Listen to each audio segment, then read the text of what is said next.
All Hallows Eve, October 30th. What have you got for us apart from apparently um, a hell of a lot of collective fucking transformation? Okay, you check my TikTok for some of those fucking rambles, but shit is getting fucking weird. The witches are coming out, the spirituals are rising, my friends. Okay, from the 29th until the 31st. The 31st is the pinnacle of that. Um, so, yep, great. I'm glad it's falling on Halloween in Australia. Okay, let's get into it. 2:41 a.m. The moon in Aquarius is like really speaking to you through the connection you have with your body and your habits. Okay. Now, we're really trying to integrate some kind of lesson, and this is really about putting that shit in order, right? Like, and this is really like a really kind of an interesting aspect, especially with that square afterwards, right? And what's happening here, because 6 degrees is a Virgo degree, right?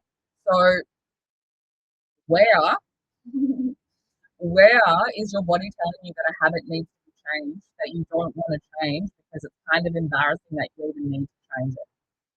That's one of the ways that I would be interpreting this energy, okay? Like there is something that you're not doing for your body that you need to be doing for your body on a regular basis that is going to uplift your power and like take away a lot of fears. Okay, there is something within that space. All right. So depending on where Aquarius and Scorpio are sitting for you, this could be about your outside appearance, right? Your physical appearance.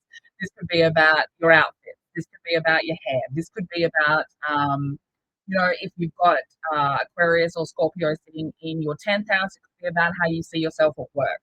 It could be habits that you need to really start locking in to be able to get what you want. Okay. But the sun squaring the moon, that is the quarter moon in Aquarius, okay? And it will be a first quarter moon in Aquarius. And first quarter moons are about revising stuff and resetting yourself into some fucking habits, right?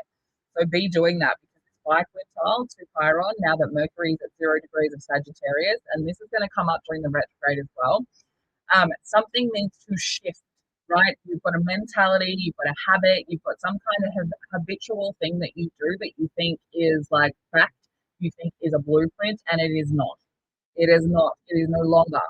So it needs to be let go of, and you need to transform it into something else, right? And the question is going to have to be asked is if I put myself first, right? And this is 5:59 a.m. If I put this need, this habit, this thing, if I start doing that, that's going to upset something within a relationship dynamic or within something that I am relating to other people, and they're not going to like it. They're going to feel like maybe I'm pushing them out, right? And so a decision has to be made around that. Like, what is, um, like, am I going to lose anything by doing it? Like, what is the cost of putting this in, right? But then we get this 6:05 a.m. Mars training Saturn, and this could be a bit of a battleground, okay? Because Mars in Scorpio at the I am degree, Saturn in Pisces at the I am degree, and we are, in a kind of we're trying to work within harmony. We're trying to cooperate, but like those energies can have a really hard time understanding each other. This is also really quite a magical aspect for anyone who is trying to really connect to their emotional nature, right? This is a really good day for talking to people about creative projects, creative ideas, okay? And it's going to be a huge challenge on people who are very logic based, right? These 3 days are going to challenge the absolute fuck out of people who need solid science, who need logic based answers, who need a blueprint, who need rules. Okay, and I'm looking at you, Saji. I'm looking at you. Okay, you're going to have a really fucking hard time with this stuff. Libras as well, right? Libra masculines as well could be having a really hard time with this. They have not tapped into their spiritual and emotional side. Okay, this energy is fucking spiritual as shit. And if you are someone who rejects that, if you have people who reject that in your life, they're not going to have a good time. Okay. So this Mercury opposition to Uranus, I want you to note this date down because it will show up again when Mercury goes retrograde and then direct. Okay, so it's going to show up again. This is the fucking tug of war that says, you know what, sometimes there is not a logical answer. Sometimes there is no fucking blueprint. You need to see this upside down, standing on your head, looking through a pair of 3D glasses if you want it to make sense. Okay.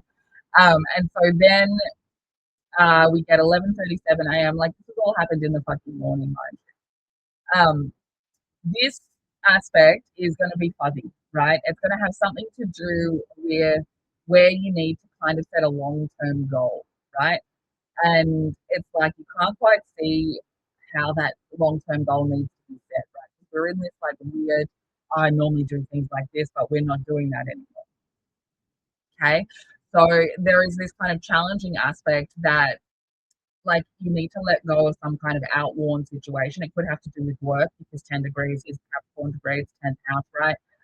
Or it could have to do with like keeping something in the dark or having to let go of a rule that makes you keep something in the dark or a rule that has a rule that you have for yourself about what work needs to be, what work is, okay? Because these quintile aspects against Chiron and against Mercury, these ones coming up, that's very much about needing to kind of integrate and learn something, right? We're starting a new journey. We're starting a new inner mentality. We're trying to shift this idea of what we know to be a bit more open to things that aren't logical, that aren't science, that aren't mathematical, right? We're trying to like expand that. We're trying to turn some like spiritual information, emotional information into some kind of wisdom, right? And so all of this afternoon from like 11:30, that's all kind of hazy energy, right? None of it's very direct. It's all kind of asking for things to be moved around and organized. And it's very fucking restless kind of energy, right? That's semi-square to Neptune. That could be very fucking hectic for anyone who has got like trauma stuff around like not having a home or trauma stuff around money. That could really have you really questioning where you're going in your life, right? But the whole point of that is like you're letting that shit go, right? You're leaving it behind. And so this last one is wanting you to have a bit more confidence in trusting that your weirdo self will find its way forward, okay? That will find its way to where it needs to go, okay? And really great kind of energy in that evening space to work through that haze is to really like lean into the fucking weird. And you know what? I said I was going to do it and I didn't do it on the yesterday's video, but let's do it today. Let's get the Halloween deck. Let's pull a fucking oracle card for the 30th. Ghost. You see her? Ghost.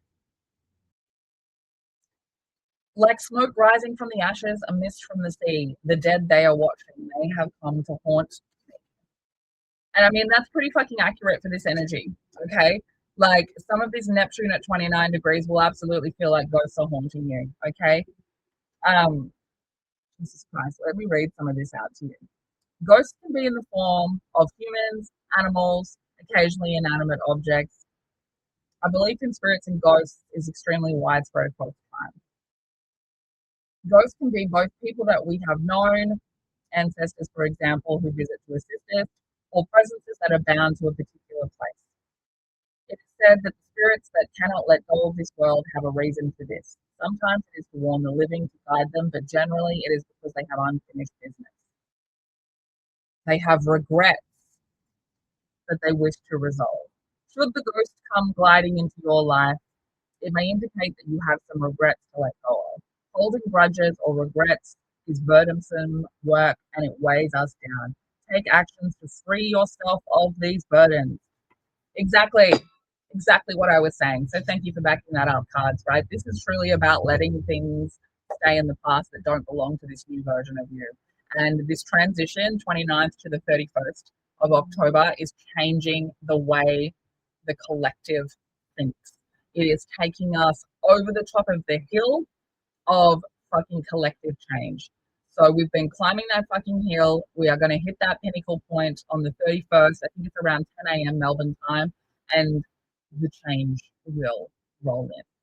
If you would like my help on understanding what that fucking means for you, come and book an appointment, pre-recorded, video call, whichever one works for you. And otherwise, let's fucking ride this out together.